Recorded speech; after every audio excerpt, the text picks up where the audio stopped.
Muy buenas tardes a todos.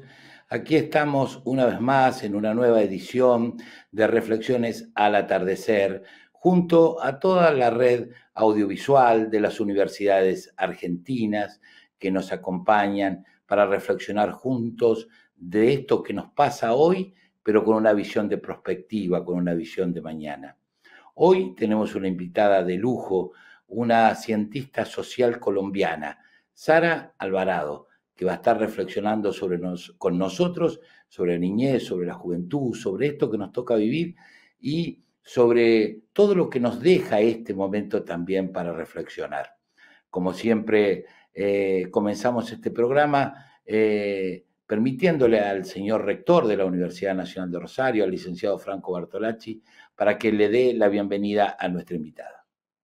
Muchas gracias, Pedro. Buenas tardes a todos y a todas. La verdad que es un placer poder acompañar una nueva emisión de Reflexiones al Atardecer.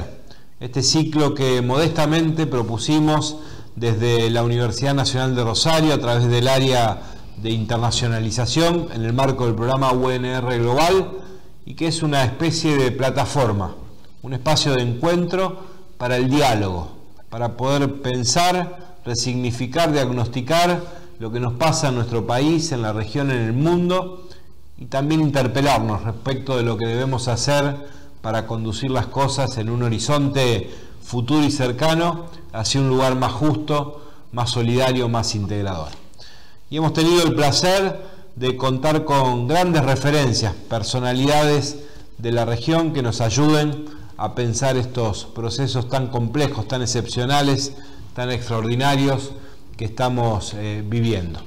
Hoy tenemos a Sara Alvarado, a quien como rector de nuestra universidad quiero darle la bienvenida, agradecerle la predisposición y esta vocación, no solo por acompañarnos, sino por ayudarnos a pensar estos procesos políticos, económicos y sociales en dos temas que son para nuestra universidad de particular interés, pero que además son razón de nuestro compromiso.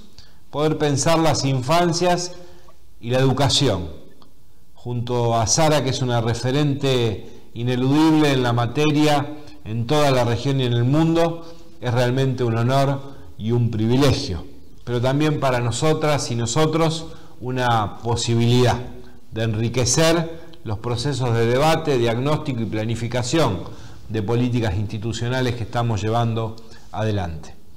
Podría estar varios minutos, Pedro, contando las virtudes y las bondades del currículum de Sara, pero prefiero que eso podamos conversarlo en este nuevo diálogo de reflexiones al atardecer. Sí, me limito a darle la bienvenida a Sara. La verdad que es un placer contar con tu voz, con tu análisis en esta emisión.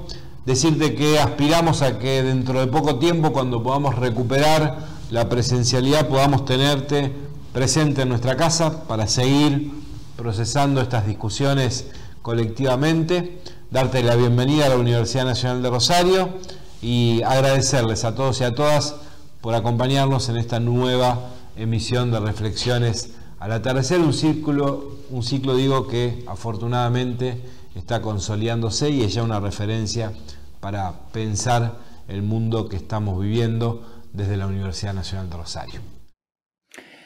Muchísimas gracias, Franco. También le quiero dar la bienvenida a quien va a compartir conmigo esta charla junto a Sara Alvarado. Antes de presentarla a Sara, que ya la tuvieron todos la oportunidad de verlo en pantalla, está conmigo la licenciada Soledad Cotone, que es la decana de la Facultad de Psicología, que también se dedica mucho a estudiar todos los temas vinculados a la niñez, a las infancias, que están desarrollando un posgrado bastante interesante en la materia y que va a ser un lujo que comparta conmigo. Buenas tardes en este atardecer latinoamericano. Soledad, también bienvenida. Gracias, Pedro. Buenas tardes a vos, a Sara. La verdad que un enorme placer compartir con ustedes reflexiones al atardecer hoy y creo que va a ser una tarde enriquecedora para poder pensar infancias y juventudes en América Latina.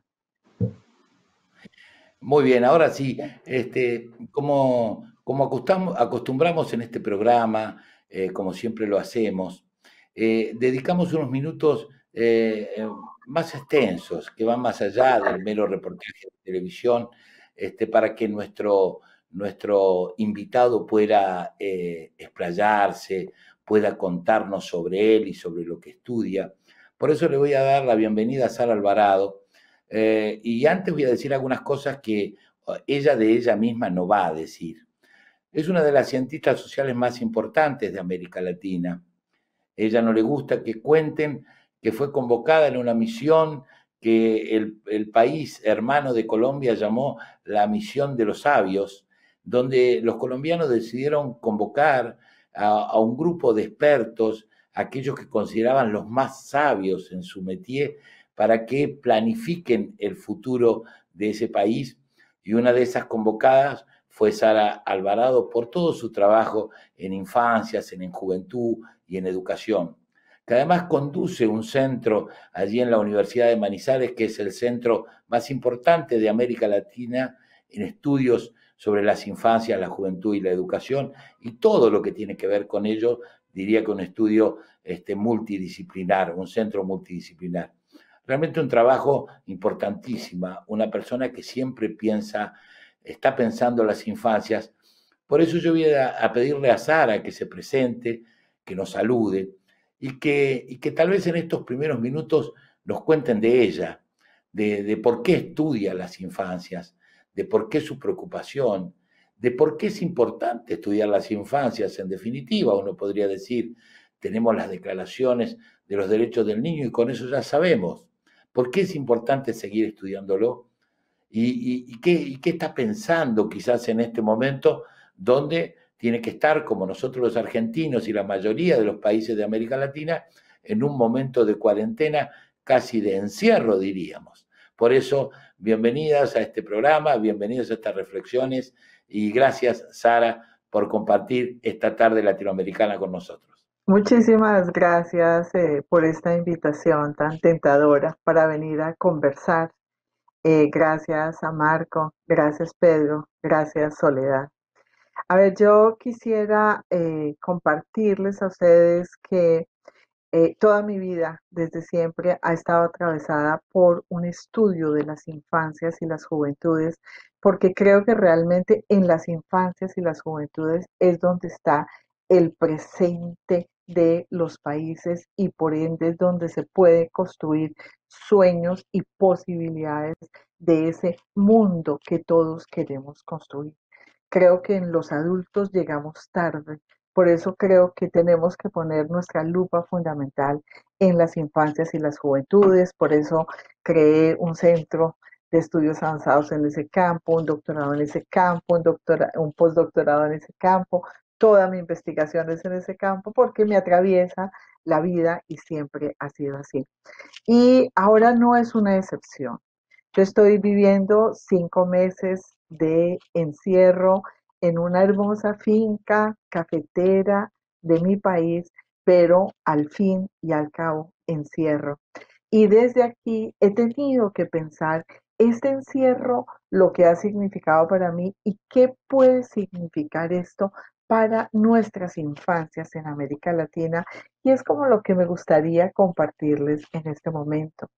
Yo creo que la pandemia nos ha desestabilizado como sociedades, nos ha puesto de frente a la incertidumbre y ya todos nuestros marcos valorativos, nuestras comprensiones, nuestros referentes no nos sirven para poder explicar lo que nos está pasando y no sabemos cómo actuar. Por otra parte, la pandemia ha puesto de presente la gran deuda que como sociedades tenemos con los niños y los jóvenes. Tenemos deudas históricas, sociales, culturales, ecológicas, pero creo que la principal deuda es la desigualdad dimensional, multidimensional. Y esa desigualdad multidimensional es como si todos estuviésemos en este momento atravesando un mar en plena tormenta, pero fuésemos en barcos distintos. Eso es lo que significa la desigualdad, ¿no? unos pocos niños del continente han podido ir en un barco de contextos seguros, con su supervivencia garantizada, donde el encierro se vuelve soledad para su propio juego, para poder elaborar sus miedos frente a la pandemia, pero eso no es lo que le pasa a la mayoría de nuestros niños y adolescentes en América Latina. A ellos les ha tocado vivir esto en la inseguridad, con hambre, con sus papás sin empleo y en un encierro que precariza todas las dinámicas de su vida.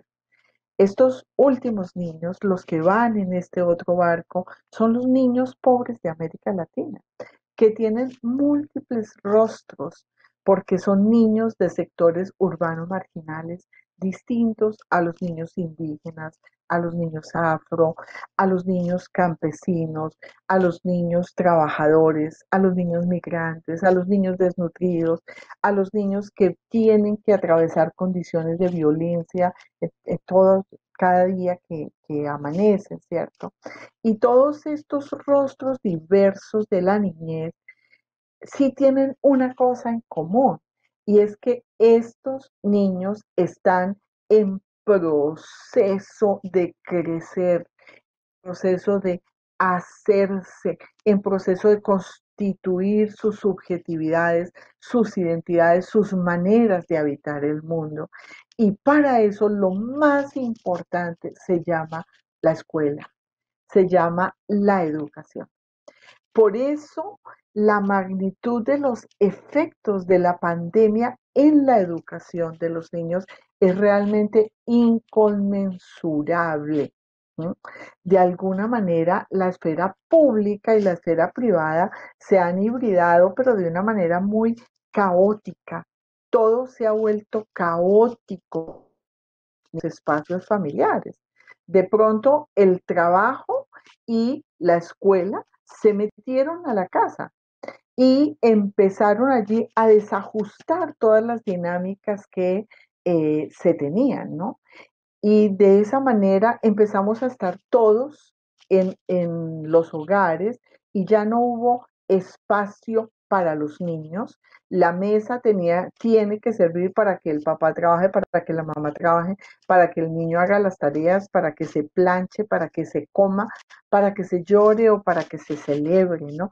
Todo esto está hibridado en unas formas caóticas que han desestabilizado la posibilidad de tener un hogar que acoja bien a estos niños y niñas, ¿no?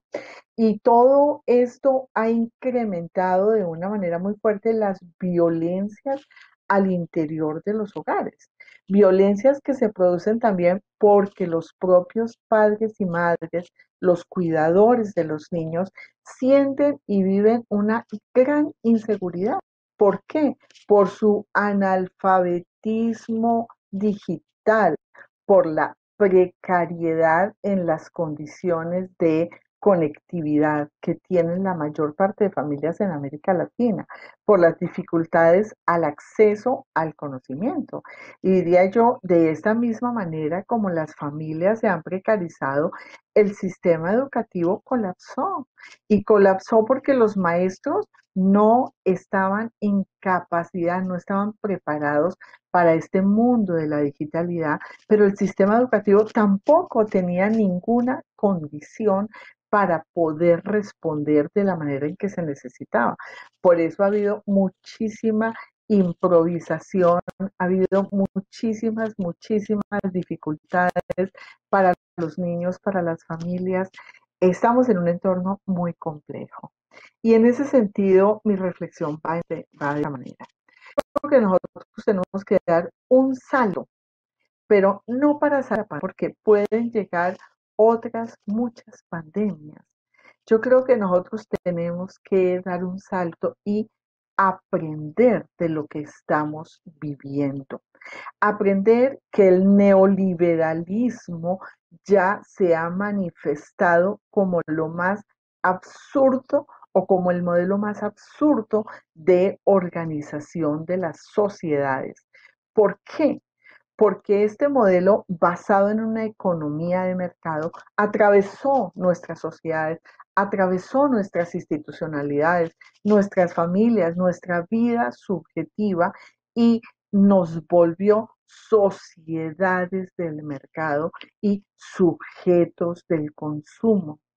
Y en este momento eso está teniendo unas repercusiones muy fuertes, muy graves. Por eso creo que la salida no se trata de encontrar mejores formas para que los niños aprendan algo desde las casas y aprueben las pruebas PISA que les van a llegar en un momento para medir la calidad de la educación de los países, ¿no? ¿Cuál puede ser la salida a todo esto? Yo creo que nosotros tendríamos que trabajar realmente con los niños, con las familias, con los maestros, para construir juntos un nuevo horizonte, un nuevo referente de construcción de la vida social y de la vida humana. Creo primero tenemos que romper el aislamiento social. No digo físico, si se necesita físico hay que tenerlo, pero sí el aislamiento social. Tenemos que fortalecer los tejidos relacionales, el encuentro, el entendimiento más allá de las mediaciones. Y creo que el eslabón más fuerte en estos procesos es el cuidado. Creo que tenemos que transitar de una postura de protección que intenta salvar vidas con minúscula, vidas biológicas, pero que está precarizando la vida con mayúscula, que va mucho más allá de nuestra condición biológica. Entonces creo que tenemos que hacer unos tránsitos de la protección de las vidas biológicas a la capacidad del cuidado de sí mismo y de los otros en procesos sociales, como un derecho fundamental, no como una tarea femenina, porque se ha subalternizado, poniéndolo en la condición de debilidad femenina, entre comillas, esto que es el cuidado y que sería un horizonte distinto y vital para nuestros niños, para nuestros jóvenes y para nosotros mismos.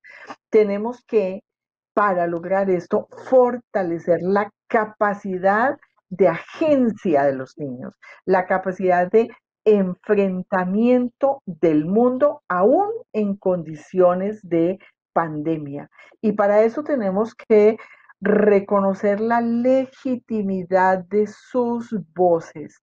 Y creo que estas prácticas de cuidado en los niños pasan fundamentalmente por, uno, el afecto, fortalecer el afecto, la acogida, la hospitalidad, que el niño se sienta contenido y siempre exaltar, resaltar la necesidad del otro. No podemos hacer que los niños piensen que el otro es un peligro, el otro es alguien que me daña, que me contagia. No, necesitamos que el niño sienta que para como sociedad salir adelante tenemos que necesitar del otro.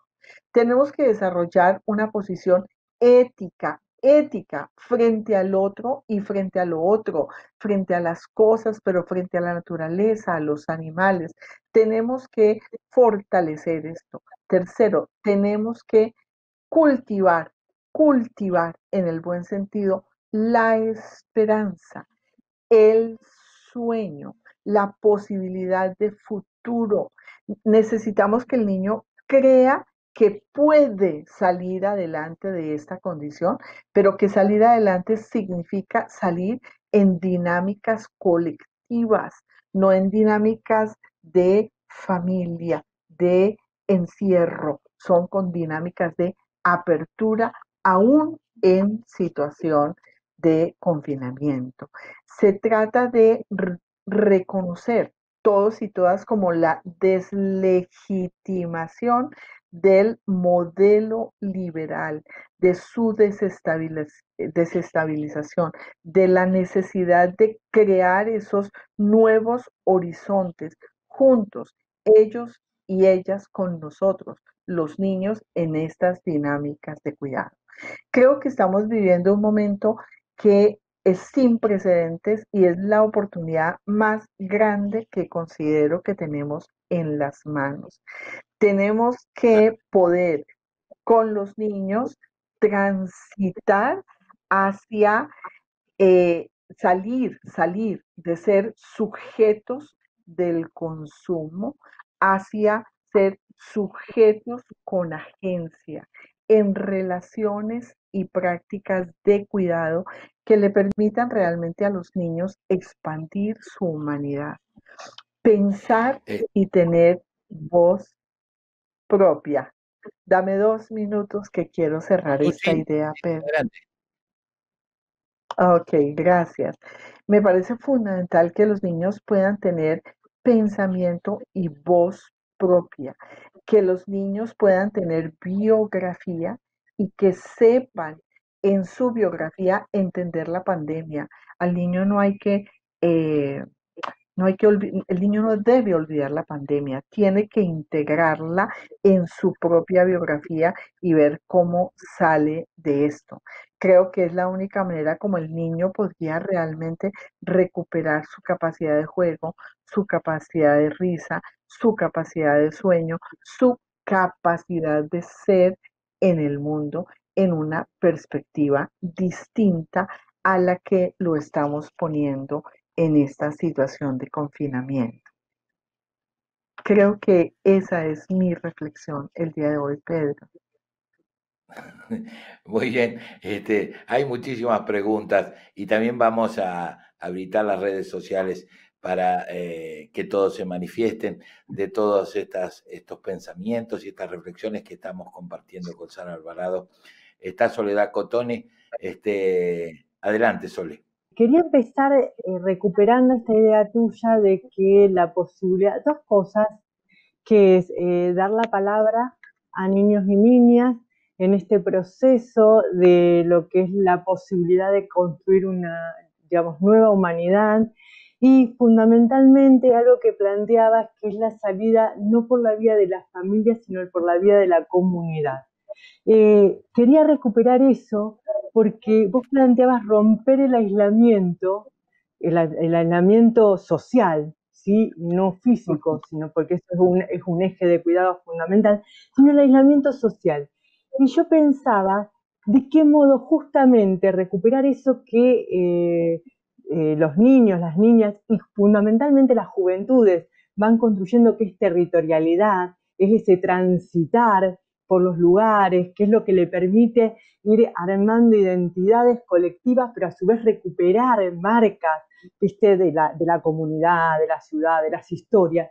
¿Cómo armar algo de eso en estos tiempos donde justamente el transitar por los territorios se les hace difícil?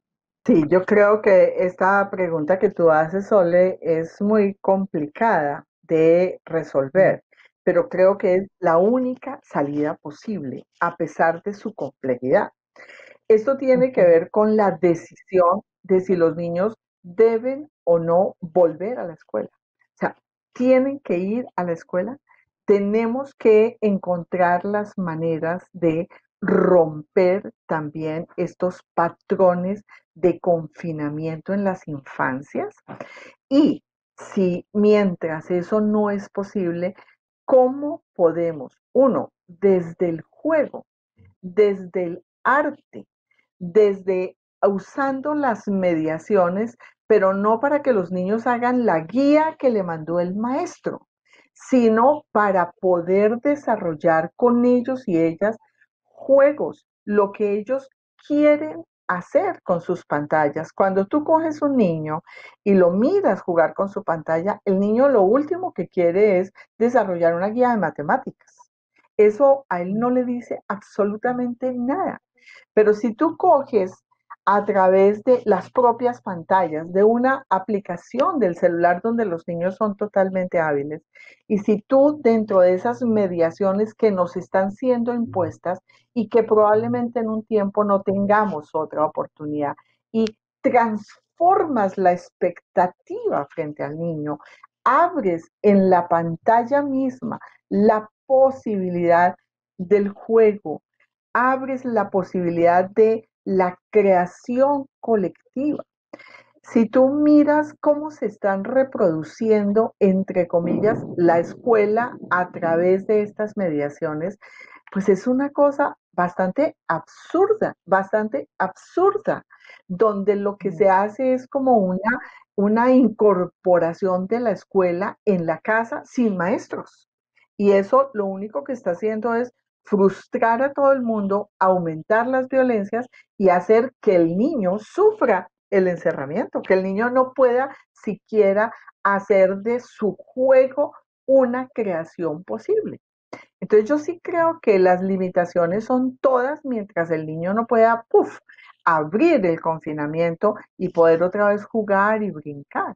Pero la imaginación del niño es poderosísima. Si nosotros trabajáramos desde el cuento, por ejemplo, desde todos los sociodramas, la personificación, y nos olvidamos de las guías de matemáticas y de lectoescritura y de ciencias básicas. O si nosotros tomamos es la pandemia que el niño está viviendo y desde la pandemia armamos proyectos en los que los niños puedan comprender y aprender desde ella y cómo ellos mismos pueden lanzar sus hipótesis para enseñarnos a los adultos cómo es que se maneja la pandemia, cómo es que no se rompe el aislamiento, el aislamiento social, cómo se rompen los lazos, perdón, a pesar del aislamiento físico. Entonces yo creo que es difícil, pero creo que es posible y que los niños nos muestran el camino. El niño es capaz de ir a la luna con el pensamiento. Nosotros necesitamos cohetes. Entonces tenemos es que aprender de ellos sobre cómo es que podemos transgredir los espacios y los tiempos y el confinamiento no es un encierro, no puede ser un encierro que además ponga al otro enemigo de la puerta para afuera, porque creo que eso es muy nocivo para los niños en nuestro continente. Realmente es muy, muy lindo escucharte, Sara, en todo lo que nos decís. Y justamente en función de este tema que vos dejás planteado y que ha traído como consecuencia esta situación que nos toca vivir, aparece un tema que durante mucho tiempo pensamos y pensaron todos aquellos que se dedican a la educación y que tiene que ver con esta relación de los niños y las pantallas. Y que tiene como dos aspectos. Por un lado, el tema de la conexión misma. Van apareciendo en los distintos países de América Latina la idea de que lamentablemente hay un volumen muy importante de niños que no se han podido conectar, que no tienen conectividad. ¿Qué significaría? Sería la primera pregunta. ¿Y qué va a significar? ¿Qué significa en este momento y qué va a significar a futuro la necesidad de tener conexión o ciudadanía digital? Y la segunda que me parece muy importante tiene que ver con tal vez impresiones, sensaciones y ver cómo estás viendo esto de la relación de los niños y las pantallas. Por ahí durante mucho tiempo la tecnología fue una suerte de solución. Decíamos, el día que tengamos a todo el mundo conectado en pantallas y tecnología, va a haber una verdadera revolución educativa para bien.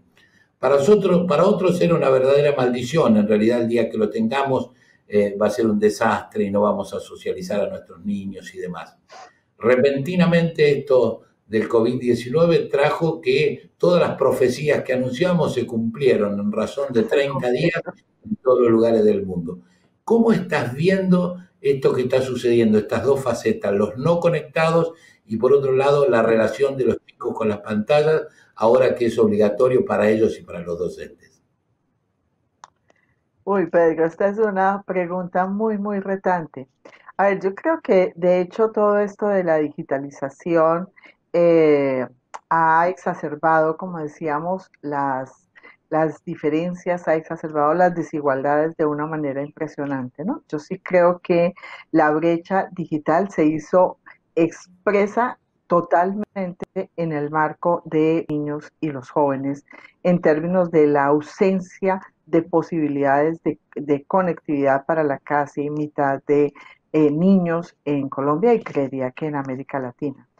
Yo creo que esta situación está representando un problema muy fuerte al interior de las familias que tuvieron sin tener cómo que fusionar el espacio público y privado en una hibridación muy caótica, que ha exacerbado las violencias, que ha exacerbado los patrones del machismo de una manera muy fuerte y que ha generado muchísimas dificultades en los niños en términos de su bien ser y bienestar.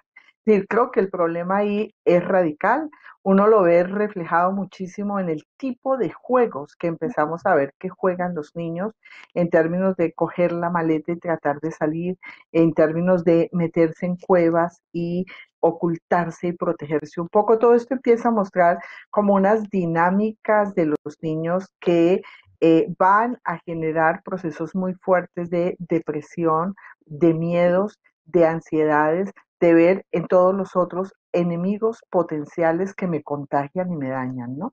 Entonces yo creo que toda esta fragmentación, o sea, toda esta brecha digital se traduce además como en fragmentación social y eso va a traer consecuencias muy serias en los niños, pero también muy serias en los sistemas educativos. Los sistemas educativos van a tener que hacer unas transformaciones radicales en términos de quizás algunas cosas que hemos venido conversando en otros momentos, en términos de cómo hacer para rescatar el tiempo perdido. No se puede devolver la historia, no se puede parar la historia, todo sigue, pero lo que no sigue es el acceso al conocimiento. Ese sí se paró y ese está estancado allí y significa, el niño tiene que seguir, tiene que pasar a otro nivel, pero se va sin nada en las manos.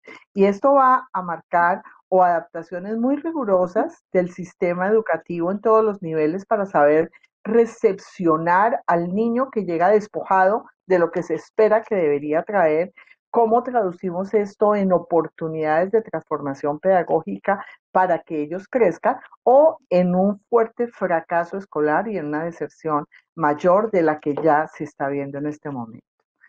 Eso respecto como a la primera condición, ¿no? Y creo que sobre eso hay muchos análisis.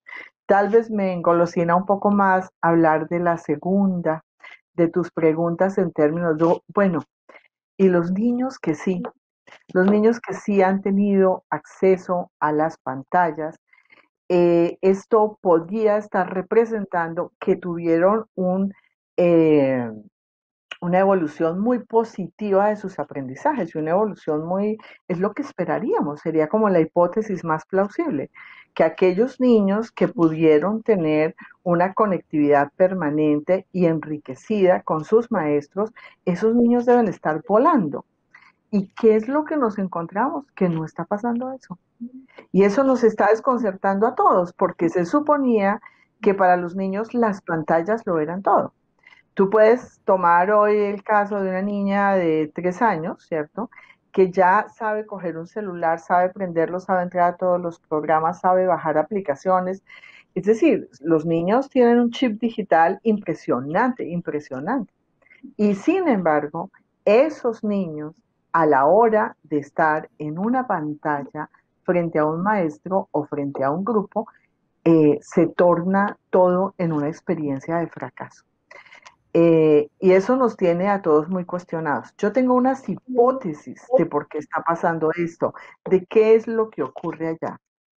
Yo creo que el niño tiene la habilidad y tiene el acceso a la técnica, pero el niño ha usado su relacionamiento con la pantalla para varias cosas. Uno, principalmente para el juego y el disfrute. Dos, para poder navegar sin controles. Es una manera de relacionamiento donde él controla la máquina, él controla lo que quiere abrir, lo que quiere que ocurra. Él juega interactivamente y transforma las pantallas desde sus propias habilidades, desde sus gustos, desde sus deseos. Pero ¿qué pasa cuando la pantalla ya no es un espacio de realización de la libertad humana de un niño, sino es un espacio de control? Es un espacio donde al frente le aparece un profesor y no le aparecen los muñecos que él quería que le aparecieran. Pero además le aparece un profesor que le dice, si vas a hablar, levanta la mano.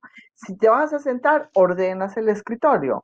Cuando diga tal, tal. Si habla uno, cierra el micrófono, abre el micrófono, muévete a la derecha, muévete a la izquierda, baja, sube. Es decir, la pantalla se torna no en un espacio de libertad, sino en un espacio de control. Y entonces el niño empieza a rebelarse radicalmente frente a la pantalla. No quiere estar frente a la pantalla, no le interesa. Creo que en la educación nos ha pasado un poco eso. Hemos pensado que la digitalización pasa por la técnica, pasa por el acceso tecnológico a una mediación, pero se nos ha olvidado que las mediaciones tecnológicas permiten que fluya y que circulen imaginarios, culturas, pensamientos, ideas, deseos, expresiones subjetivas, expresiones identitarias, y resulta que eso en los modelos educativos se corta radicalmente, se entra en una dinámica de control donde se pretende hacer de la pantalla un aula. Y la pantalla no es un aula para los niños. Y los maestros ahí nos equivocamos totalmente, radicalmente.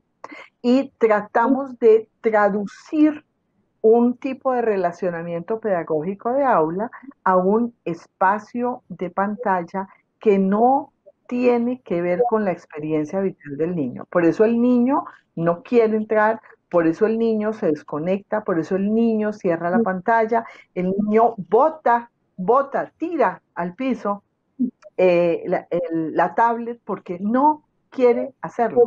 Y si tú le preguntas, ay, ¿qué vas a hacer? Qué aburrido es el mensaje del niño frente al uso de una pantalla que en otro contexto y en otro factor de mediación el niño puede pasar horas al frente de la pantalla. Entonces yo sí creo que ahí nos estamos equivocando radicalmente los profesores. La educación no está entendiendo lo que significa la virtualidad. La virtualidad no es su mediación tecnológica.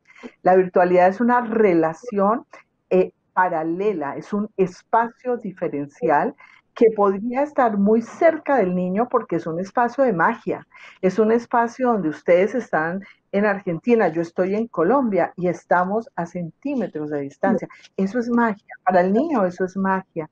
Entonces, si nosotros en la educación supiéramos recobrar de esta virtualidad lo que significa de magia, lo que significa de imaginación, lo que significa de capacidad creadora, podríamos realmente introducir de una manera muy distinta todo lo que es la virtualidad en la educación.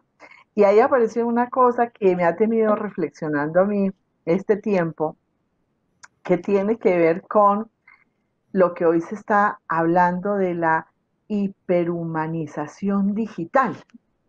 Y yo decía, ese concepto que queremos acuñar como tan raro, y hoy lo veo tan importante porque digo, los niños son los que nos están mostrando que la hiperhumanización digital es imperativa para la educación.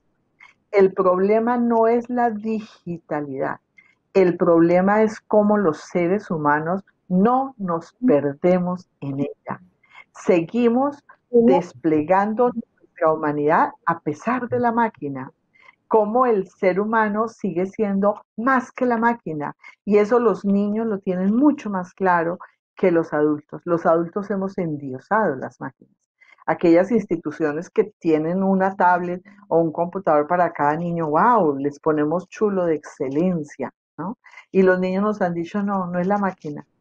No es la máquina, es la humanidad que es capaz de fluir en términos de juego imaginación, creación, afectos, rabias, juegos. Los niños son amigos, quieren o no quieren a los personajes con los que interactúan en este mundo fantástico paralelo de la virtualidad. Creo que tenemos que aprender un resto de los niños en este sentido, Pedro. Adelante, Solé. Sara, te iba a decir una cosa porque con lo que traías en relación a la digitalización y fundamentalmente hay algo de la humanidad. Si nosotros podemos ubicar que lo que humaniza y es una práctica de salud de la infancia tiene que ver con el juego. Y claramente vos lo que estabas planteando es que hay algo de esa intromisión del adulto a través de lo digital en la escena educativa que rompe el espacio de libertad y juego. Me parece que es muy interesante lo que estás planteando. En realidad recupera además, si hay algo que me parece para ubicar fuertemente, es que recupera grandes debates en lo que ha sido la escolarización en la infancia y que tiene que ver con este espacio de creatividad y de juego que se le puede dar al proceso educativo, ¿sí? Y creo que en ese punto es un gran desafío, o quizás me parece que nos podemos invitar a pensar, es cómo abrir a universos, porque para construir paz y poder construir y abrir universos es necesario recuperar la dimensión lúdica en la infancia, que es donde se pueden elaborar distintos procesos, pero hay un proceso ahí elaborativo muy fuerte y que es uno de los cimientos del aprendizaje, ¿no? Sí. A mí me encanta lo que estás diciendo y lo comparto totalmente. Yo creo que si la escuela ha tenido un error radical, ha sido pretender sacar el juego del aula y llevarlo a un recreo, al campo del recreo, ¿no? Es como, mientras nos educamos en el aula, no podemos ser felices, no podemos jugar. El juego es para el recreo. Y creo que ahí la educación se ha equivocado radicalmente, pero radicalmente, ¿no? Yo creo que la potencia del juego es impresionante. En estos días, aquí en este confinamiento en una finca cafetera, hay una cosa muy interesante. He podido tener a mis 2 nietas de edad preescolar conmigo, viviendo conmigo 5 meses, y eso ha sido lo más importante de mi historia en esta pandemia, ¿no? Entonces a mí me maravilla ver cómo su abuela, que soy yo, ellos me transforman en un instante. Yo puedo ser caballo, delfín, paciente, médica, soy piloto de avión, pero en momentos me vuelven asiento de avión para poderse poner encima. Y yo digo, los niños no tienen límites, o sea, los límites los ponemos los adultos. Los adultos les cerramos el pensamiento a los niños, les cerramos la capacidad creativa y se la amarramos en una serie de marcos disciplinares que además, si eso fuese el conocimiento, no más el conocimiento, uno diría, pues aunque sea así, valió la pena. Pero es que el conocimiento no es eso. Cada día estamos comprobando todos más que la disciplinariedad atrapada en los saberes no forma, no enseña. Eso no es la vida, es lo más distorsionado de la vida. La vida es transdisciplinar por naturaleza. Todos los saberes fluyen, se conjugan, se enredan para tratar de tener cualquier mínima comprensión de algo. Lo que no sabemos hacer los adultos, lo saben hacer los niños y lo hacen en el juego. Entonces yo sí creo que si algo uno tendría que decirle a la educación es, acaben las tareas, acaben las guías, vuelvan a jugar en las aulas y así realmente haremos transformaciones radicales en la calidad de la educación. Sara, ahora me quedan 5 minutos y hay cientos de maestras que escuchan esta conversación y también seguramente funcionarios públicos, hasta ministros diré. Entonces hay un gran tema cada vez que uno dialoga de esta manera y describe esta dimensión de la infancia, esta dimensión de la libertad, esta dimensión de la humanidad. ¿Por qué? porque ¿cómo hacemos para que, de alguna manera la escuela es un sistema? Entonces yo, si te escuchara y debería decir una cosa, yo me llevaría simplemente una respuesta, bueno, terminemos con la escuela. Y entonces, cuando uno dice esto, aparece, no, no, no, no, no, no terminemos con la escuela. Entonces, ¿cómo conjugar? Para decirlo, nos quedan 4 minutos, esta relación entre el sistema, ¿no? Entre la necesidad de un sistema que atiende miles y atiende las masas, y esta libertad que vos ponés en el corazón de la educación de la infancia y la juventud. Yo pienso que no hay que acabar con la escuela. Yo amo la escuela y creo en el carácter sistémico de la escuela. Lo que creo es que hay sistemas abiertos y cerrados, sistemas flexibles y sistemas rígidos, sistemas que permiten que los distintos componentes mismos fluyan y sistemas que sientan a cada uno en un asiento. Y yo lo que creo es que la escuela está llamada a una transformación radical, a abrir sus puertas, sus ventanas, a tumbar sus muros, a quitar sus rejas. La escuela tiene que expandirse, expandirse en el parque, expandirse en el museo, expandirse en los teatros, hacer vida con la vida. Para estar en una escuela no hay que cerrar la vida y la escuela la ha cerrado. En mi país las escuelas tienen llaves, rejas, son parecidas a las cárceles, ¿no?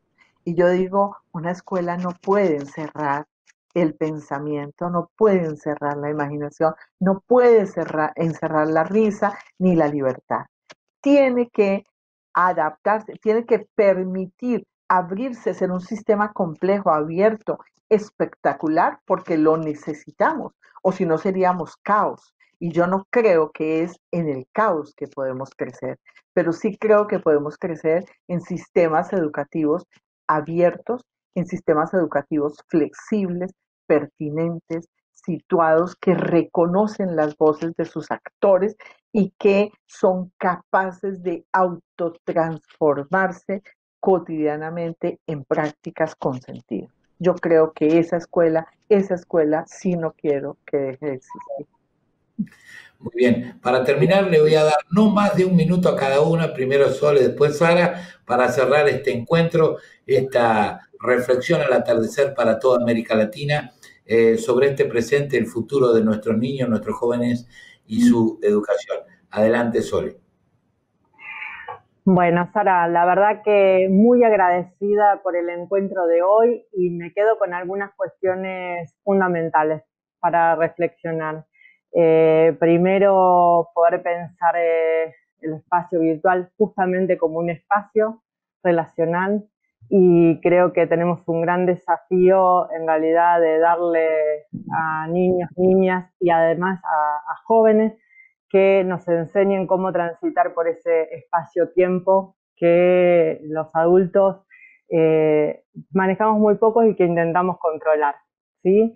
Creo que ese es un punto fundamental, y eso lo ligo a algo que en algún momento hemos trabajado en relación al reconocimiento de niñas, niños y jóvenes, en darle la palabra, también darle ese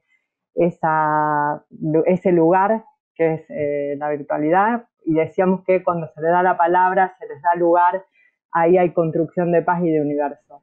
Y en ese sentido, lo decías vos, lo recupero, y me parece que es súper valioso poner en relación una y otra cosa, porque ese espacio es el que ellos transitan y que en todo caso es con ellos que tenemos que poder construir ahí. Muy bien, minutito. Sí, yo terminaría, creo que en menos de un minuto, agradeciéndoles por este espacio para mí muy retante y enriquecedor, que me obligó a pensar, a repensar, a reinventar mientras conversaba con ustedes, y creo que esa es una experiencia maravillosa. Yo terminaría solo diciendo, si de algo tengo claro en la historia, es que de los niños siempre tengo para aprender. Ellos siempre me mueven el pensamiento y me han ayudado a comprender de una manera muy clara que la educación no es para formar cerebros grandes y competentes. La educación es para formar seres humanos capaces de la felicidad y la libertad. Y eso también pasa por desarrollar la inteligencia, el conocimiento, la cultura, pero fundamentalmente por expandir eso que solo somos nosotros y es nuestra propia humanidad. He aprendido que en ellos, los pequeños, los más pequeños, se encierra realmente la humanidad. Muy bien, me llevo yo la belleza de haberlas escuchado y a todos los que nos siguen, nos volvemos a encontrar en otro atardecer latinoamericano para reflexionar juntos. Hasta la próxima.